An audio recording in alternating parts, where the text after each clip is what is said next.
নেতৃত্ব, আপনাদের সবাইকে আমার দরবারে স্বাগতম। আজকের এই অনুষ্ঠানে আপনারা যারা উপস্থিত হয়েছেন, আপনাদের সবার নাম জাতির সামনে তুলে ধরা হবে।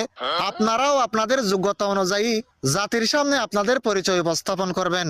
সর্বপ্রথম বাংলাদেশের প্রধানমন্ত্রী তারেক রহমান, পাকিস্তানের শাহবাজ শরীফ,